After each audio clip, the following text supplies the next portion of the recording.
Tour हुआ तो मोदी जी के बारे में मैं आपको बताना चाहूँगा। तो एक तो सबसे पहले आप उनके लिए प्रार्थना किया करो, दुआ दिया करो। हमारा हाल देख लो, पाकिस्तान में हमारा क्या हाल हो गया। सारे आलू प्याज 4-5 रुपए केजी हैं और आपके मज़े लगे हुए हैं इंडिया में। ये याद रखना, पूरी धरती पे इस समय पूरी दुनिया में सबसे सस्ता अगर कोई देश है तो वो इंडिया है। वो भी क्यों है?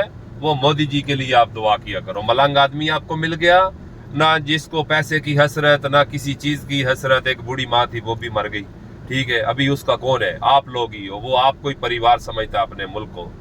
तो देखो, यूनाइटेड अरब अमारात में पहले एग्रीमेंट था, तो अभी G20 भी गया तो पूरा अरब उन्होंने मानो कि अपने साथ अटैच कर लिया। जो ट्रेन आपको जैसे कि बताई है कि वो ट्रेन है इस समय चल रही है अबू धाबी से फुजेरा के लिए, और आने वाले समय में 2035 तक वो ट्रेन जो है अबू धाबी से फिर जाएगी वो Qatar, Bahrain, Saudi, Kuwait, Oman, Al Ain से होके आएगी फुजेरा, और फुजेरा से जाएगी बंबई बरास्ता समुंदर के रास्ते से। देखो, एक तीर से वो दो शिकार करने वाली बात है। यहाँ पर पानी की आपको मालूम है बहुत बड़ी समस्या है। पानी समुद्र का साफ करके पिलाते हैं, फिर उठा ले जाते हैं, फिर साफ करते हैं। आपने रोडों पे ये देख रहे हैं फूल पेड़ वगैरह लगे हुए हैं, तो यहाँ पर 2 दफा साफ करके वो पानी जाकर खत्म होता है। तो वो उस ट्रेन के नीचे डाली जाएंगी पाइपलाइनें डालने का ये मकसद है कि आपके इंडिया से आएगा पानी और यहाँ से जाएगा डीजल पेट्रोल। तो मानो दोनों देश बहुत आगे बढ़ जाएंगे। तो ये जैसे कि मैंने आपको बताया, ये किसका कमाल है? ये मोदी जी का कमाल है, ठीक है। कुछ लोग मेरे साथ लफड़ा करना शुरू कर देते हैं, आप मोदी जी के पुजारी हो, फलाना है, धमाका है।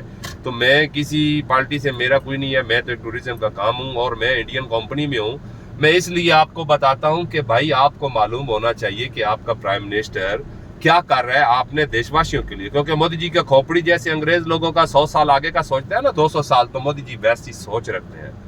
तो इसलिए मैं आपको दुआ करूंगा कि दुआ करो कि ये 10-15 साल और गुजार जाए, तो मान के चलो कि साले अंग्रेज भी आकर आपके यहाँ वो लोग काम करेंगे। ये मैं आपको गारंटी से बोलता हूँ। मेरा भी इधर 13-14 साल का एक्सपीरियंस है यूनाइटेड अरब अमारात में। तो हमने देखा है, अभी आप हमारा हिसाब लगा लो कि पाकिस्तान में कभी इतनी खुदकुशियां नहीं हुई, ठीक है।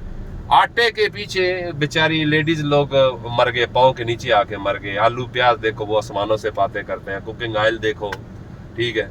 तो आप तो माशाल्लाह देखो कहाँ पहुंच गए, जिसका कोई हिसाब नहीं है। फिर आप देखो ग्रोसरी शॉप यूनाइटेड अरब अमारात में, क्या पूरे अरब में उसकी ओनर भी इंडियन, सुपर मार्केटों के ओनर भी इंडियन, लुलू बड़ा हैबर मार्केट है उसका भी ओनर इंडियन, गोल्ड के काम में 85% इंडियन, रहने वाली जगह में बरदुबई, करामा, ऊद में था, इब्ने बतूता मॉल की बैक साइड में, डाउन टाउन में, पाम जमेरा में, यहाँ पर भी सबसे ज्यादा इंडियन है। पाम जमेरा वो जगह है जो डेट्स का दरख्त जो बना हुआ है ना समुद्र के अंदर, उसी में देखो अंबानी जी के साहबजादे का भी घर है और शाहरुख खान का भी घर है, ठीक है। तो हर चीज में देखो आपकी कितनी रिस्पेक्ट है। सबसे बड़ी बात है यूनाइटेड अरब अमारात में ये मजहब वाले भेदभाव बिल्कुल नहीं है, बिल्कुल नहीं है मजहब भेद वाले। ये भाई हिंदू है, ये मुस्लिम, एक थाली में सब मिलके खा रहे हैं। देखो अबू धाबी में स्वामी नारायण भगवान जी का मंदिर बन रहा है, वो किसने बनवाया? एग्रीमेंट किसने किया? मोदी जी ने किया। किन के साथ किया? शेख खलीफा बिन जायद अल नहयान के साथ किया, जो मर गए हैं। दुबई में भगवान जी का मंदिर बना के दिया, सारे भगवान है, गुरुद्वारा साहब बना के दिया, क्रिश्चियन लोगों के लिए सब कुछ बना दिया।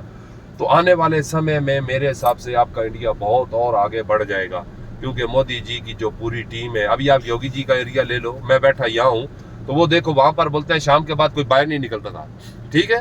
तो अभी उधर दिन रात और चांद चांदनी बनाई हुई है, कोई टेंशन नहीं है। तो इसी तरह ये सारा कुछ सिटी टूर में होता है। तो मैंने बोला कि मैं आपको बता दूं कि भाई आपके लिए आपके मोदी जी क्या सोचते हैं, जो हमारे इल्म में हम उसके हिसाब से आपको बता रहे हैं। बाकी हमारा किसी पार्टी से कोई लेना देना नहीं है। तो अगर हमारी बात अच्छी लगी है तो सब लोग मिलके क्लैप कर दो जोर से, ठीक है। ओके जी, थैंक यू सो मच।